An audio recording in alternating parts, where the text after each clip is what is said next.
Hai, perkenalkan, nama saya Desi Seri Febrianti C dengan NIM 190303015, kelas A semester 6. Di sini saya akan membuat parodi untuk memenuhi tugas mata kuliah Sosiologi Politik review buku pertama. Selamat menyaksikan.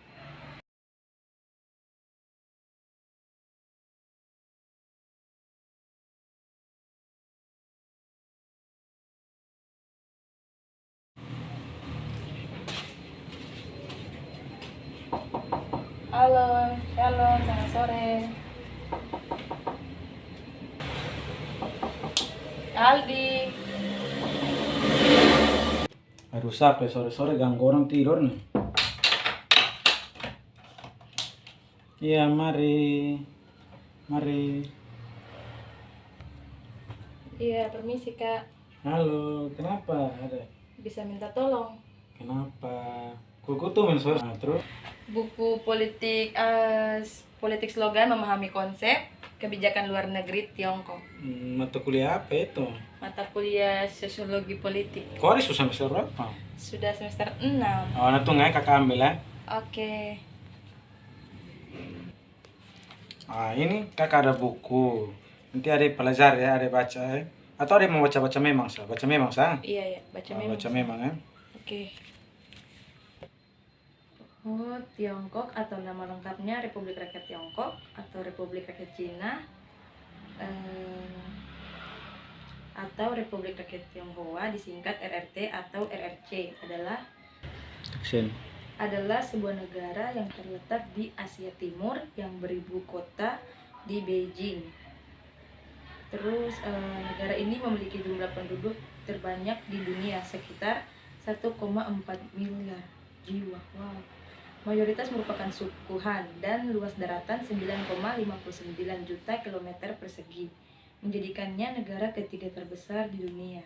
Negara ini didirikan pada tahun 1949 setelah berakhirnya Perang Saudara Tiongkok dan sejak saat itu dipimpin oleh sebuah partai tunggal, yaitu Partai Komunis Tiongkok, yaitu PKT. Sekalipun seringkali dilihat dari sebagai negara komunis, kebanyakan ekonomi republik ini telah diswastakan sejenak tahun 1980-an. Walau bagaimanapun, pemerintah masih mengawasi ekonominya secara politik, terutama dengan perusahaan-perusahaan milik pemerintah dan sektor perbankan. Secara politik, ia masih tetap menjadi pemerintahan satu partai. Tentang politiknya, menurut definisi resminya, RRT merupakan suatu negara komunis karena ia memang merupakan negara komunis pada abad ke-20-an yang lalu. Secara resmi ia masih dikenal sebagai negara komunis, meskipun sejumlah ilmuwan politik kini tidak mendefinisikannya lagi sebagai negara komunis. Tiada definisi yang tepat yang dapat diberikan kepada jenis pemerintahan yang diamalkan negeri ini, karena strukturnya tidak dikenal pasti. Salah satu sebab masalah ini adalah karena sejarahnya. Negara Tiongkok merupakan negara yang diperintah oleh para kaisar selama 2000 tahun dengan sebuah pemerintahan pusat yang kuat dengan pengaruh Konfusianisme. Setelah era monarki berakhir pada tahun 1911, Tiongkok diperintah secara otokratis oleh Partai Nasionalis Kuomintang dan beberapa panglima perang. Kemudian setelah 1949, pemerintah dilanjutkan oleh Partai Komunis Tiongkok. Pemerintah Republik Rakyat Tiongkok sering dikatakan sebagai otoratis, komunis dan sosialis. Ia juga dilihat sebagai kerajaan komunis atau butuh rujukan. Anggota komunis yang bersayap lebih ke kiri menjulukinya negara kapitalis.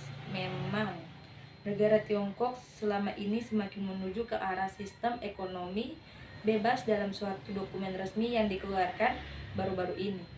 Pemerintah menggariskan administrasi negara yang demokratis, meskipun keadaan sebenarnya di sana tidak begitu. Pemerintah RRT dikawal oleh Partai Komunis Tiongkok atau PKT, dan pemimpin negara dipilih langsung oleh partai melalui kongres. Walaupun terdapat sedikit banyak gerakan di arah liberalisasi seperti pemilihan umum yang sekarang diadakan di tingkat desa dan sebagai badan perwakilan, partai ini harus terus memiliki mengawasi terutama atas pemilihan jabatan-jabatan pemerintah.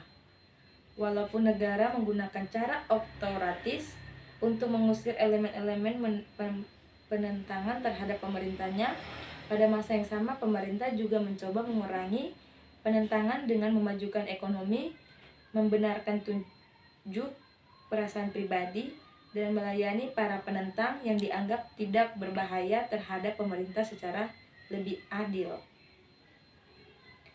Penyaring terhadap dakwa-dakwa politik juga rutin, dan RRT secara tegas menghapuskan protes atau organisasi ataupun yang dianggapnya berbahaya terhadap pemerintahannya, seperti yang terjadi di demonstrasi Tiananmen pada tahun 1889.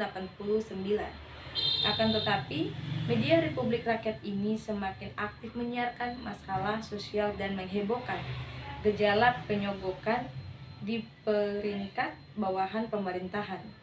RRT juga begitu berhasil menghalangi gerakan informasi, dan ada masanya mereka terpaksa mengganti polisi mereka sebagai tindakan balas terhadap protes rakyat. Walaupun penentang berstruktur terhadap PKT tidak dibenarkan sama sekali, demonstrasi rakyat semakin lama semakin kerap dan dibiarkan.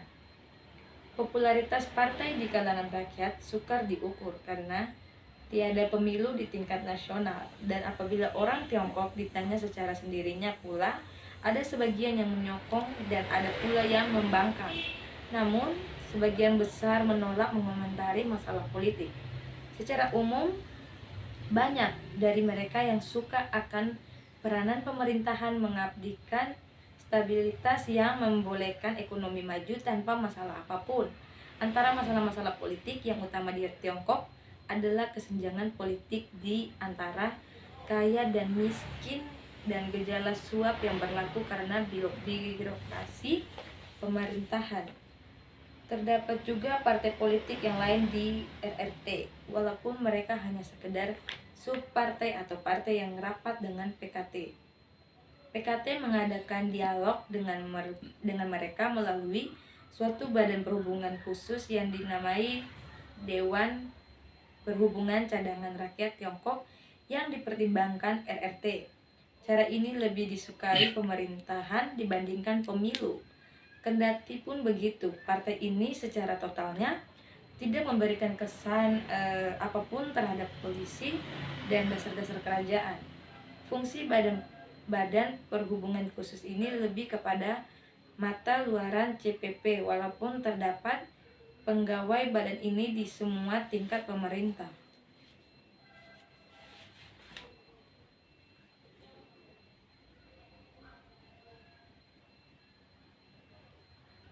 Dan hubungan luar negeri Republik Rakyat Tiongkok ini mempertahankan hubungan diplomatik dengan hampir seluruh negara di dunia, namun menetapkan syarat bahwa negara-negara yang ingin menjalin kerjasama diplomatik dengannya harus menyetujui klaim Tiongkok terhadap Taiwan dan memutuskan hubungan resmi dengan pemerintah Republik Tiongkok. Tiongkok juga secara aktif menentang perjalanan ke luar negeri yang dilakukan pendukung kemerdekaan Taiwan seperti Li Taihun dan Chen Shui-bian. Oh, jadi seperti itu politik yang ada di Tiongkok dan di Cina. Action. Kaldi. Iya. Ini bukunya sudah saya baca. Terima kasih karena sudah membantu. Oke, paham. Sudah. Oke. Nanti kalau ada tugas lagi mungkin bisa bantu lagi. Oke. Terima kasih. Iya. Sukses ya. Terima kasih, Kak. Iya, dadah. Demikian penjelasan video saya yang saya buat. Jika ada kesalahan kata mohon dimaafkan. Sekian dan terima kasih.